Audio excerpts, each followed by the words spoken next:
Alright fellas, here we're back in Pokemon Masters, and we got ourselves the Sub-Zero My Past, My Future story event here, featuring Grusha and Titan. Not a bad story event, for sure. I think they're being a little bit lazy, making these about 4 chapters long now, instead of 5/6 where they used to be, but I'm not gonna complain, right? Glad we're getting Paldea characters, all that stuff, right? Also, I reminded everybody in a short, I believe, but log in, get your eye on the rally rewards, some gems, roll cake coins, move candy coins, a poster, I think some scout tickets as well, some other stuff maybe. Go ahead, log in and get all that. Anyway, we're going to be doing the battle challenge round 2 here today, which is not difficult. It's against Malva, who is a prominent character in the story event. Very nice for that. And we look at the missions here. I need to scroll. Thank you. We have literally just one mission, an ice type character. That's it. And it gives us a field coin. Very, very nice. Wish they would give us another mission, right? Maybe one of his theme skills, or maybe even electric, because for some reason they opted to make Malva weak to electric. I get she's fire type, a fire type elite form member, but you could have just given her something weak to ice. It doesn't really matter. Any like flying type. Could have given her like Fletchling. Technically counts, right? But whatever. Anyway, yeah, you're going to use Grusha here in order to do some good damage and whatnot, because a lot of their abilities obviously are geared towards him. I've got the paste bin from Absol pulled up right now. Malva has 21,000 health, 1,300 attack and special attack. Those are the only really important stats, I would say. Everything else is about the same. Her moves are not that important too much. She has Stout Heart 3 and Steady Resolve 3, which mitigates attack and special attack reduction by 30%. Landing Pad, which sets Flying Zone on entry. Barrel Roll 2, which has 20% damage reduction when in Flying Zone. Flying Zone Extension 5. Sync Move Flying Zone, so she sets it on Sync Move.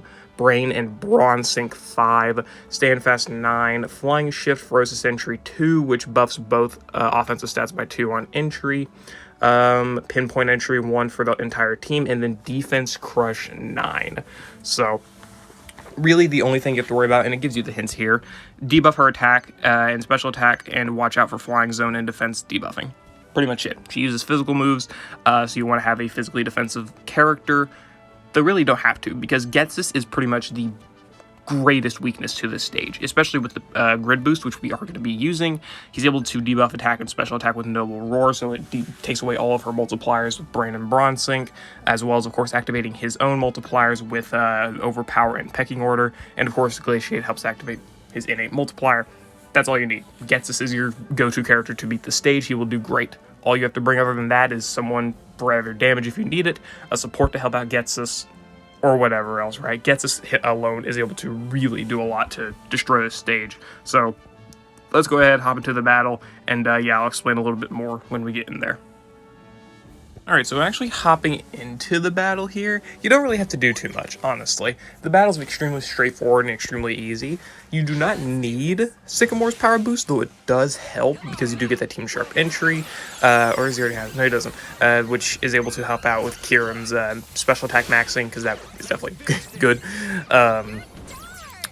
Just straight up use Defog with Licia. This is the only reason I really brought Licia, was because you can use Spotlight Please in order to help out with Gauge before Sycamore's able to use his Sync move for the speed buffs, and special attack buffs and whatever.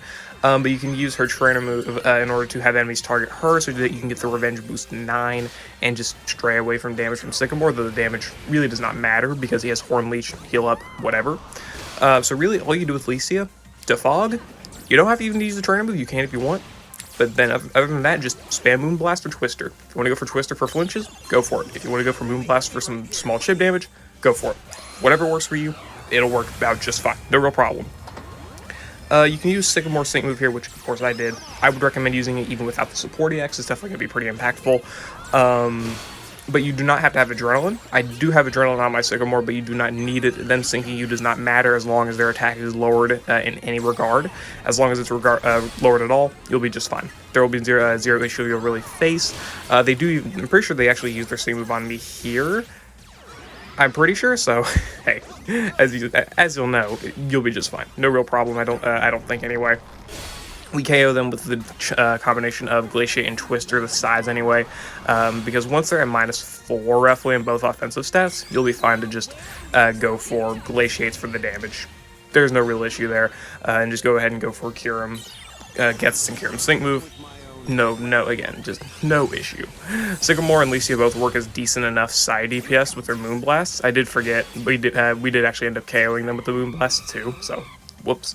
But again, their sync move is not going to do any damage because they'll simply have 0 multipliers active. Nothing will be activated, their attack and special attack will be debuffed, they won't do much damage, and really it does not matter.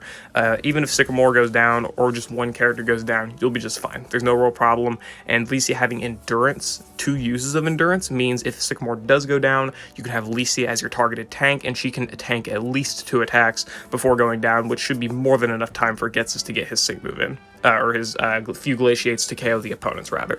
So, yeah. Anyway, that's the battle for the Sub-Zero My Future, My Past story event. Let me know what you thought about it down in the comments below. Let me know what you thought about the Battle Challenge Round 2. Yeah, I'll see you all later. Hope you all enjoyed. Good luck.